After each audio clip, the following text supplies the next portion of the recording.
The vast emptiness of space echoed with the silence of destruction.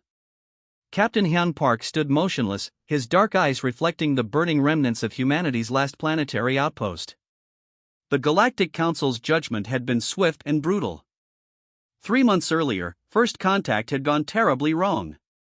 What began as a diplomatic meeting quickly spiraled into a catastrophic misunderstanding. Human representatives, eager to prove their worth, had accidentally triggered an ancient security protocol on the diplomatic station. The resulting explosion killed 3 high-ranking alien diplomats and destroyed critical infrastructure. The Council's response was immediate and devastating. Humanity was declared a threat to galactic peace. Every human colony, every settlement, every trace of human presence would be systematically dismantled.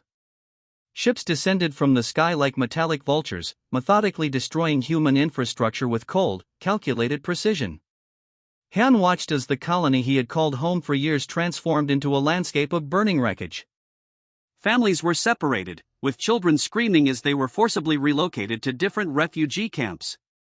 Older settlers fought back, but their resistance was futile against the technologically superior alien forces. "We never meant for this to happen," Hyun whispered to himself, his hand gripping the control panel of his small observation ship. Around him, the remnants of human civilization were being erased, their achievements reduced to smoldering ruins. The alien commander, a towering creature with crystalline skin and multiple eyes, transmitted a final message across all communication channels. "Humanity is hereby expelled from the Galactic Confederation. Your species has proven too volatile, too unpredictable to coexist with advanced civilizations." Hyun knew the real reason behind their expulsion. Humanity had shown too much potential, too quickly. Their rapid technological advancements threatened the established order. The other species feared what humans might become if left unchecked. Refugee ships scattered across the galaxy, each carrying fragments of human hope. Some were sent to barren mining planets, others to remote research stations. The goal was clear: disperse humanity so thoroughly that they could never reunite or rebuild. But they didn't know human resilience. In the cold storage of Hyun's ship, carefully hidden beneath standard cargo protocols, was something the aliens hadn't discovered. A data core containing the most critical scientific research, technological blueprints, and a comprehensive star map of potential settlement locations. As the last human ships departed the colony, Hyun input a series of complex encryption codes. The data would remain hidden, accessible only to those who knew exactly what to look for.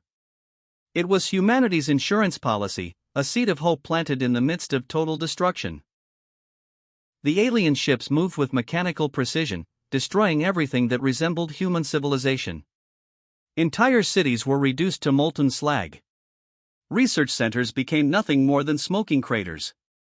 Libraries of human knowledge were erased in milliseconds. Hyun's ship moved silently through the destruction, a ghost among the chaos. He was collecting the last pieces of information, recording everything that was happening. Someone would need to remember. Someone would need to tell the story of humanity's first great exile. As the final explosions illuminated the dark space, Hyun realized this was not an end. This was a beginning. The Galactic Council believed they had broken humanity's spirit. They thought they had scattered human potential to the cosmic winds. They were wrong. In the quiet moments between destruction and relocation, a plan was already forming. The scattered human populations would communicate. They would rebuild. They would remember. The observation ship's navigation system blinked with a series of encrypted coordinates. Destination, unknown. Purpose, survival. Humanity's true journey was just beginning. 3 years after the Great Exile, Admiral J. Kim sat in a small, dimly lit room on a frozen mining asteroid. His fingers moved rapidly across a complex communication panel, weaving an invisible network that would become humanity's lifeline. The scattered human populations had become like scattered seeds, each believing they were alone. But Jay knew better. He understood that survival meant connection, and connection required an unbreakable communication system that no alien civilization could detect. Quantum encryption was the key. Each message would be split into countless quantum particles, transmitted across multiple star systems, and reassembled only by those who knew the exact reconstruction algorithm. It was like sending a puzzle where each piece existed everywhere and nowhere simultaneously. His first contact was a research team on a remote ice planet. Dr. Elena Rodriguez, a communications specialist, had been developing similar communication technologies in isolation. When their encrypted signals first connected, it was like two distant heartbeats finding rhythm. "We're not alone," Elena's message read. Those 4 words carried more hope than entire libraries of human history. The network grew slowly but strategically. Each human settlement became a node, a point of potential connection. Refugee camps, mining colonies, isolated research stations, they all became part of an invisible web. The aliens monitoring these locations saw nothing unusual, just standard communication traffic. Jay recruited specialists from every possible field. A former Marine turned communication engineer. A quantum physicist working as a maintenance worker. A geneticist disguised as an agricultural technician. Each person carried a piece of humanity's potential, waiting to be reconnected. The technology they developed was revolutionary. Messages could be hidden inside seemingly random data streams. Communication could happen through thermal variations, quantum entanglement, and complex algorithmic patterns that appeared as background noise to any external scanning system. On a small asteroid mining colony, a maintenance worker would adjust a cooling system in a specific pattern. On a distant research station, another human would interpret those thermal variations as a complete message. To any external observer, it would look like routine equipment maintenance. Jay's personal mission was to create a comprehensive star map. Every habitable planet, every resource-rich system, every potential location for future human settlement was carefully documented and securely shared across the network. They were planning not just for survival, but for eventual resurgence. The alien civilizations believed they had scattered humanity beyond recovery. They thought human potential had been permanently fragmented. What they didn't understand was that fragmentation could also mean adaptation. Each human settlement began developing specialized skills. One colony focused on advanced agricultural technologies. Another became experts in material science. A distant research station became the hub of quantum computing research. They were preparing, slowly and methodically. Communication wasn't just about sharing information. It was about maintaining hope. Personal messages were encoded alongside technical data. Stories of survival. Messages of love. Promises of reunion. The human spirit encoded in the most advanced communication system ever created. Jay sometimes wondered about the scale of their mission. They were building a network that spanned potentially hundreds of light years. A communication system so complex that it would look like background cosmic radiation to any external scanning technology. His latest breakthrough was a self-replicating communication protocol. If one node was discovered and destroyed, the network would automatically reconfigure. Like a living organism, it could heal itself, redirect, and continue functioning. As he finished encoding another set of messages, Jay allowed himself a rare smile. The aliens thought they had ended humanity. In reality, they had just forced humanity to become something entirely new. The first phase of their resistance was invisible. No weapons. No direct confrontation. Just an unbreakable network of human potential, slowly weaving itself across the galaxy. The underground network was forming. And no one, not a single alien civilization, had any idea what was coming. Dr. Choi's fingers moved across holographic interfaces, her breath creating tiny clouds in the cold research station. Outside the reinforced windows, a methane storm raged across the alien landscape, perfectly concealing humanity's most critical research facility. Quantum computing wasn't just a technology anymore. It was humanity's secret weapon. The breakthrough came unexpectedly. While analyzing quantum particle interactions, discovered a method to encode computational processes within the very fabric of atomic structures. Traditional computers processed information sequentially. Her system could process infinite possibilities simultaneously. Her first prototype looked like nothing more than a small metallic cube. But inside that cube contained more computational power than entire alien civilizations' mainframe systems. Each microscopic quantum circuit could perform calculations that would take traditional computers thousands of years. Nearby laboratories focused on different technological domains. Biomechanical augmentation research was developing nanotechnology that could rebuild human tissue faster than any known medical system. Adaptive AI algorithms were being designed to learn and evolve at unprecedented rates. The researchers worked in complete isolation, connected only through their encrypted communication network. Each team believed they were working on independent projects. But J. Kim's strategic planning ensured every research stream contributed to a larger, interconnected technological ecosystem. Propulsion systems were the next major breakthrough. By manipulating quantum entanglement principles, they developed engine concepts that could theoretically move spacecraft without traditional fuel systems. A single gram of specialized quantum reactive material could potentially power a starship across multiple star systems. Un's most significant discovery came during a routine experiment. She realized that quantum information could be transmitted instantaneously across vast distances, effectively creating a communication method that ignored traditional lightspeed limitations. "We're not just developing technology," she would tell her research team. "We're rewriting the fundamental rules of scientific understanding." The alien civilizations that expelled humanity had no idea what was brewing in these hidden research stations. They believed they had scattered human potential. Instead, they had inadvertently created the perfect environment for unrestricted technological development. Stealth technology progressed rapidly. Researchers developed material coatings that could bend light, absorb electromagnetic radiation, and essentially make objects invisible to traditional scanning methods. A spacecraft coated with these technologies could potentially move through enemy territories undetected. Artificial intelligence development took an unexpected turn. Instead of creating independent thinking machines, they developed adaptive learning systems that could integrate seamlessly with human decision-making processes. These AIs weren't replacements for human intelligence, they were extensions of human potential. The research teams worked with a singular motivation: survival and eventual return. Every technological breakthrough was a small victory against the civilizations that had exiled them. Nanotech developments allowed for incredible medical advancements. Microscopic robots could now repair cellular damage, fight diseases at the molecular level, and potentially extend human lifespans dramatically. What once seemed like science fiction was becoming scientific reality. Un often worked 20-hour shifts, her dedication matched only by her brilliance.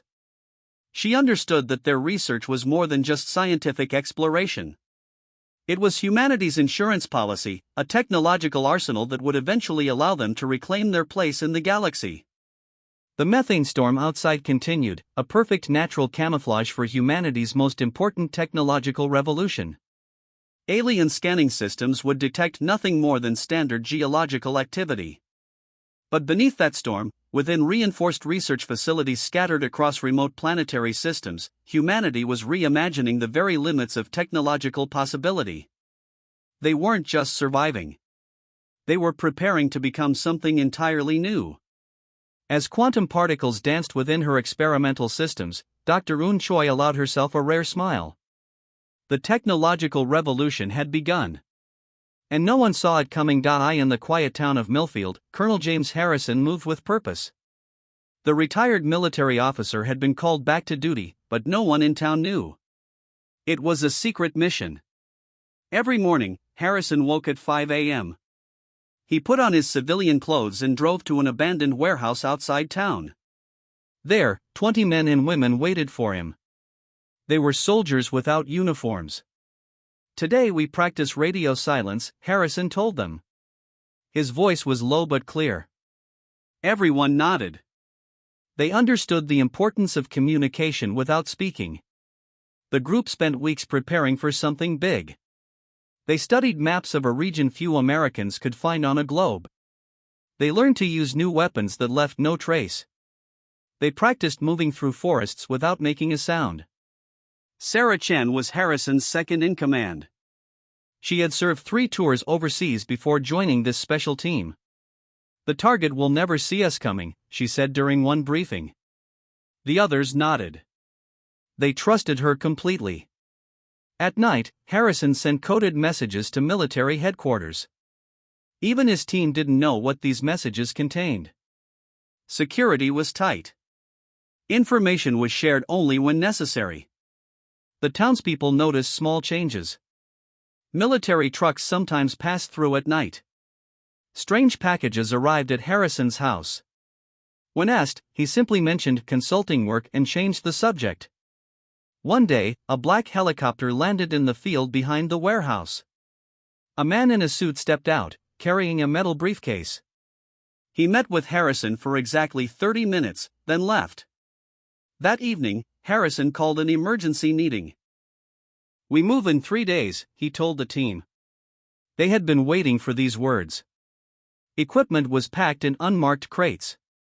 Weapons were cleaned one final time. The team memorized their objectives, then burned the papers containing their orders.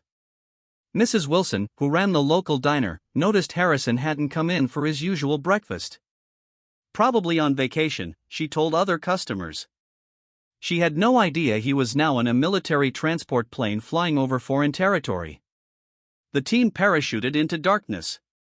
They landed in perfect formation, exactly where planned. Not a word was spoken as they assembled their gear and began their trek through unfamiliar terrain. They moved only at night. During the day, they hid under special camouflage netting that made them invisible to satellites and drones. They were ghosts, leaving no footprints, making no sound. On the 5th day, they reached their objective, a small compound hidden in the mountains. Intelligence suggested it contained something that threatened national security. Harrison gave the signal. The team moved into position. Sarah Chen disabled the security system using technology so advanced it looked like magic. The guards never had a chance to sound an alarm. Harrison's team entered the compound like shadows. What they found inside shocked even these hardened veterans. Computer servers containing plans for a weapon that could change warfare forever. Harrison photographed everything while others secured the area. They completed their mission in exactly 12 minutes. As they prepared to leave, an unexpected guard appeared. Harrison had to make a split-second decision. He used his special training to subdue the man without killing him. "We don't leave evidence," he reminded his team. They erased all signs of their presence and began the long journey back to their extraction point. Meanwhile, in Millfield, life continued as normal. No one knew that their quiet neighbor had just completed one of the most important covert operations in recent history. The team reached the extraction point just before dawn. A submarine surfaced briefly in the dark waters. The team boarded quickly and disappeared beneath the waves. 3 days later, Colonel Harrison was back in town, buying groceries as if nothing had happened. He nodded politely to Mrs. Wilson at the checkout counter. "Nice vacation?" she asked. "Very peaceful," Harrison replied with a slight smile. "Nothing exciting at all." That night, in Washington, military leaders examined the intelligence Harrison's team had gathered. Decisions were made. Actions were taken. All in complete silence. And in his modest home in Millfield, Harrison watered his plants and waited for the phone to ring again. The silent preparation continued. The next mission was already being planned. The alien ship appeared over Earth without warning. It hung in the sky like a second moon, silent and watchful. People around the world stopped what they were doing and looked up. Some felt fear. Others felt wonder. No one knew what to expect. Captain Maya Chen had trained for first contact her entire career, but nothing prepared her for this moment. The world leaders chose her to lead the response team. She was calm under pressure, brilliant with languages, and had written the handbook on possible alien encounters. "We need to establish communication," Maya told her team of scientists and military personnel. They worked from a hastily assembled command center in the Nevada desert. "They traveled across the galaxy to find us. They must have something to say." For 3 days, the ship just watched. It sent no signals.